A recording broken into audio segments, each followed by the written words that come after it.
साथ संगत जी, आज मैं जो साखी आपके लिए लाई हूँ उस साखी का नाम है मालिक की मौज। एक बार का जिक्र है कि एक बेशी साधु को गुरु नानक साहिब के साथ रहने का इत्तेफाक हुआ। जो बेश को बहुत महत्व देते हैं उनको वास्तव में गुरु और नाम पर कोई विश्वास नहीं होता। एक दिन उस साधु ने कहा कि मुझे कोई महात्मा बताओ ताकि मैं उसकी संगत करूं। गुरु नानक साहिब ने कहा कि बड़े बड़े महात्मा हैं, फिर भी अगर तुझे जाना है तो तेरे रास्ते में बाई लालो बड़ई है, उसके पास चला जा। जब वहाँ गया तो लालो उठ खड़ा हुआ। उसने चारपाई डाल दी। साधु बैठ गया। भाई लालो ने कोई बात ना की बल्कि अपना काम करता रहा। जब थोड़ी देर बैठकर साधु निराश होकर जाने लगा तो भाई लालो ने कहा, 2 घंटे सब्र करो, मुझे एक बहुत ज़रूरी काम है, वह कर लूँ फिर आपकी सेवा में बैठूंगा। साधु ने मन में सोचा कि ये तो निपटी संसारी है, इससे दुनिया के काम ही नहीं छूटते, ये कैसा महात्मा है। उधर भाई लालो ने 2 बांस लिए, उनको जोड़कर मुर्दा रखने की सीढ़ी बनाई और अंतिम संस्कार का दूसरा सामान इकट्ठा किया। भाई लालो अपने मेहमान से बात करने जा ही रहा था कि एक आदमी घर से दौड़ता हुआ आया और बोला, आपका लड़का छत से गिरकर मर गया है। भाई लालो जरा भी नहीं घबराया और शांति से बोला, मालिक की मौज। वह साधु भाई लालो को लगातार देख रहा था। भाई लालो ने उस अर्थी के साथ दूसरी चीज़ों को उठाया और उन्हें घर ले गया और मृतक शरीर की दाह क्रिया के लिए रस्म के मुताबिक इंतजाम किया। दाह संस्कार के बाद और आए हुए लोगों से विदा मांगते हुए भाई लालो ने उस साधु के साथ दुकान पर वापस आया। साधु भाई लालो को दोष देने लगा कि जब आपको इन सब बातों का पता था तब आपने अपने लड़के को गिरने से क्यों नहीं बचाया। भाई लालो ने जोर देकर समझाया कि बच्चे को इसी तरह मरना था और उसकी भलाई के ख्याल से ही उसको मरने दिया। बच्चे से उसका रिश्ता इसी तरह से टूटना था और जब ये सब भले के लिए ही हुआ है और मैं मालिक की रज़ा में राजी हूँ। इस पर साधु ने कहा, ज़रूर तेरे बेटे के साथ तेरी दुश्मनी होगी, तू बेटे को रखना ही नहीं चाहता था। ये कहकर वह नाराज़ होकर जाने लगा तो भाई लालो ने कहा, तू मुझे क्या कहता है, आज से 8वें दिन तू इसी पेट से फांसी पर लटक कर मरेगा।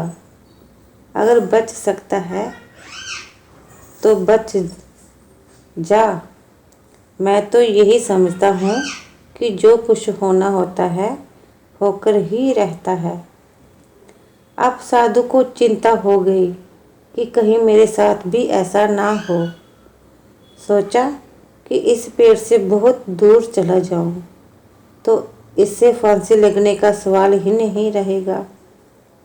ये सोचकर वह 4 दिन तक जितना दौड़ सकता था दौड़ता रहा। भूखा प्यासा था। आखिर व्याकुल होकर गिर पड़ा और सो गया। जब उठा तो दिशा का ख्याल ना रहा और वापस उसी दौड़ने लगा जिस ओर से आया था।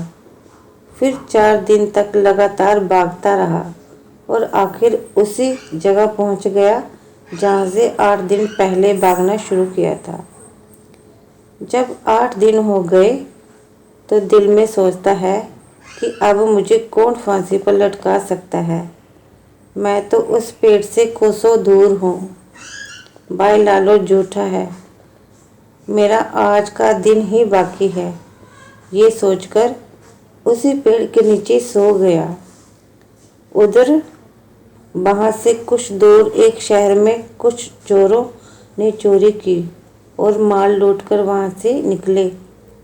जितना जेवर और अन्य सामान था उन्होंने आपस में बांट लिया, पर एक हार बाकी रह गया।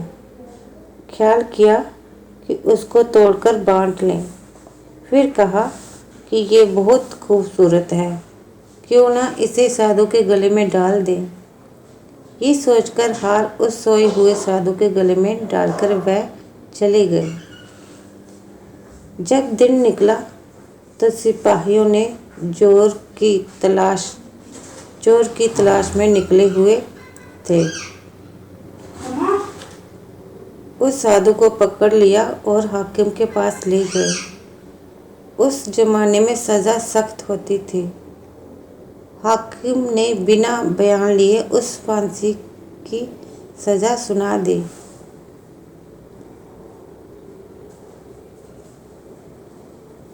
और हुक्म दिया कि इससे इसी पेड़ से लटकाकर फांसी दे दी जाए, क्योंकि नियम ये था कि जिसके पास चोरी का माल मिल जाए उसको बिना बयान लिए मुजरिम मान लिया जाए।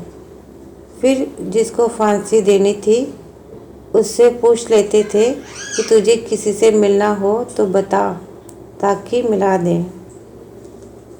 उस साधु से भी पूछ लिया गया कि तुझे किसी से मिलना हो तो बता। साधु ने कहा कि एक भाई लालो बड़ई है, उससे मिलना है। भाई लालो को बुलाया गया। जब वह आया तो साधु बोला, आप ठीक कहते थे, मेरी गलती थी कि मैं नहीं माना। अब सामने वही पेड़ है, वही मैं हूँ और फांसी का हुक्म हो चुका है। कृपा करके जिस तरह हो सके मुझे बचा लो। मैं सारी उम्र आपका उपकार नहीं भूलूंगा। भाई लालो ने कहा कि मैं अपने सतगुरु नानक साहिब से विनती करता हूँ।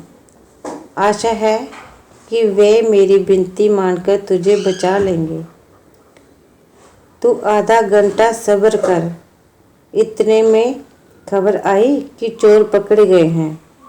चोरों ने कहा कि अब हम मान लें कि हमने चोरी की है, कहीं ऐसा ना हो कि बेगुनाह साधु मारा जाए। जब चोरों ने चोरी का सारा माल दे दिया तो हाकिम ने उस साधु को छोड़ दिया। साधु सीधा भाई लालो के घर पर पहुंचा। फिर गुरु नानक साहिब के पास पहुंचकर नामदान लिया और उनका सच्चा सेवक हो गया। साध संगत जी, ये थी मेरी आज की साखी। अगली साखी सुनने के लिए मेरे चैनल को सब्सक्राइब करना। राधा स्वामी।